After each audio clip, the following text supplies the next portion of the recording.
Big Radio, le grand show de l'info, Martin Arnal.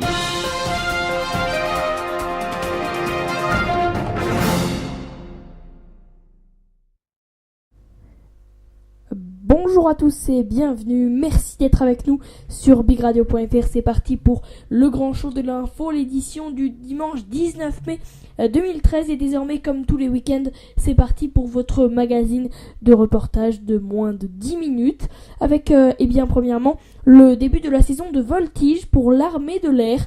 La saison débute donc pour l'équipe de voltige de l'armée de l'air.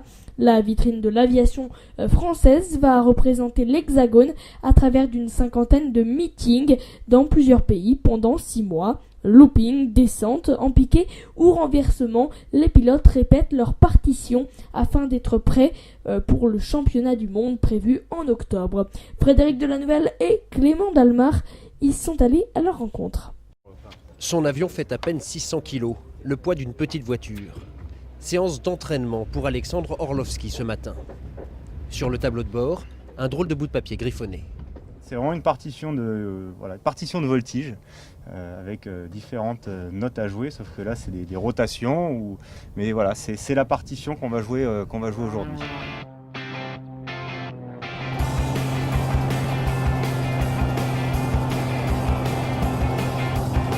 Le vol dure une quinzaine de minutes.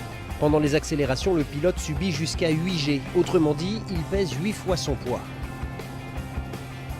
Pendant 6 mois, les pilotes de l'équipe de voltige de l'armée de l'air vont enchaîner les meetings et les compétitions internationales.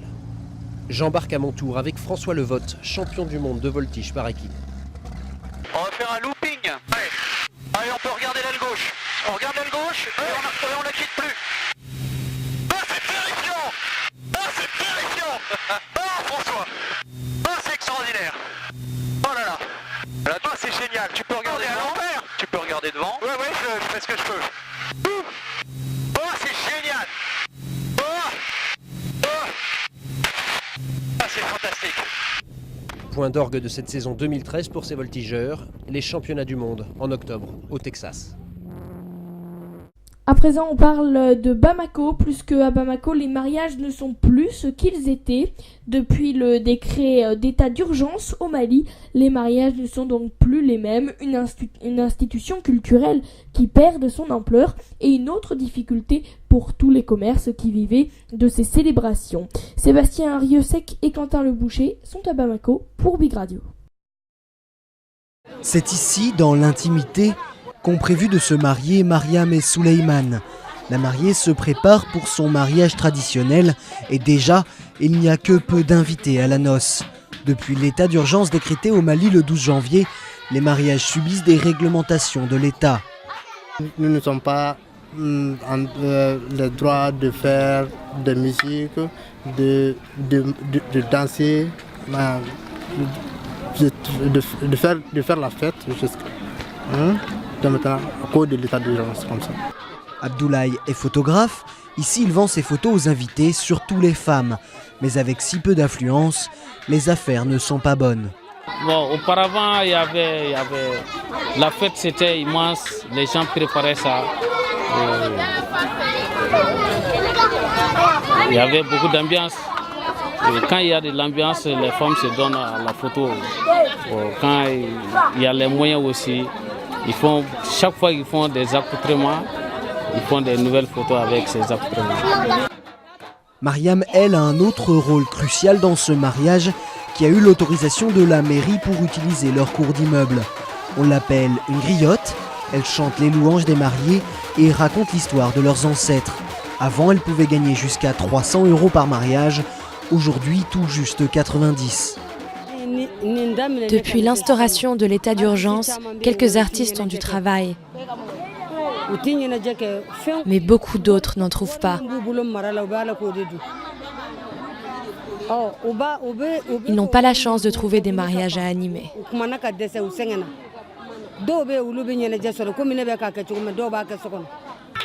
Depuis l'intervention des forces françaises et ouest-africaines en janvier 2013, le Mali est toujours en guerre contre les islamistes dans le nord. À Bamako, les mariages sont toujours une distraction, loin des combats, mais en attendant la paix, ils n'ont plus la même saveur. À présent, une actualité un peu insolite. C'est un village anglais où les portables se croient en France.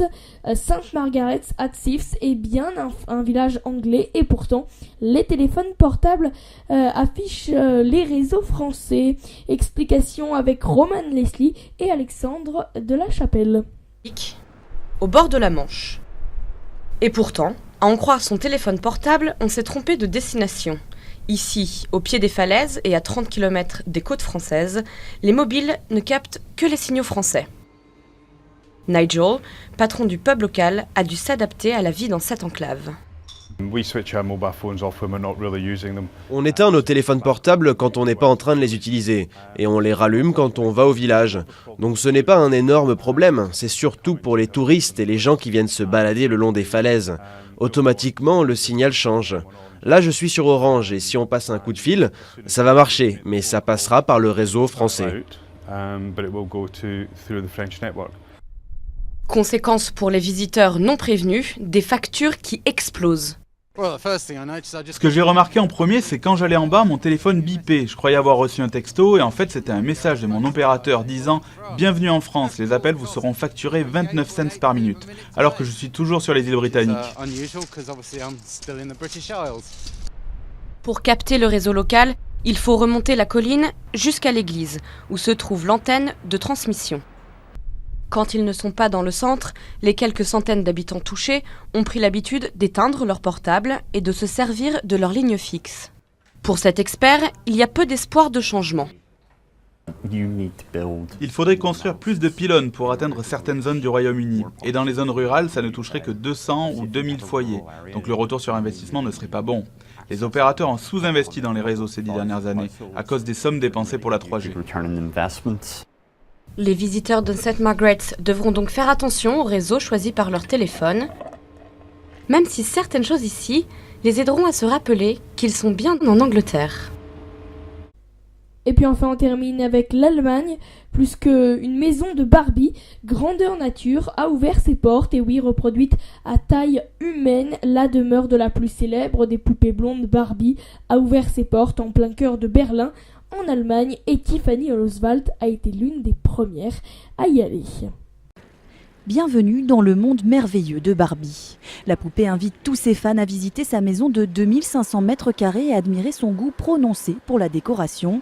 9 kilos de paillettes et 380 pots de peinture rose ont été utilisés pour reproduire grandeur nature, sa cuisine, son dressing ou encore sa salle de bain. Pour 22 € chacune aura le droit de fabriquer virtuellement des cupcakes, de se faire maquiller ou coiffer.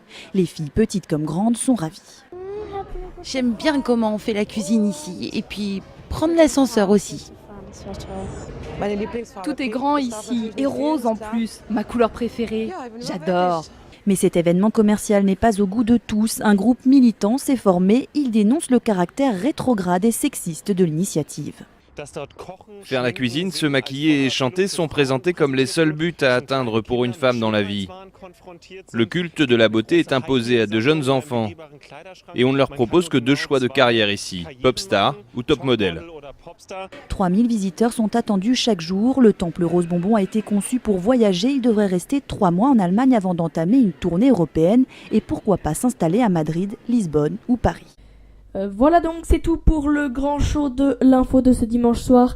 Merci à tous et toutes de l'avoir suivi, et demain nous reprenons notre rythme habituel de décryptage d'informations et du bloc-notes. Mais en attendant, je vous souhaite une excellente fin de soirée, une bonne fin de week-end, et je vous dis à demain, même heure, même endroit sur bigradio.fr.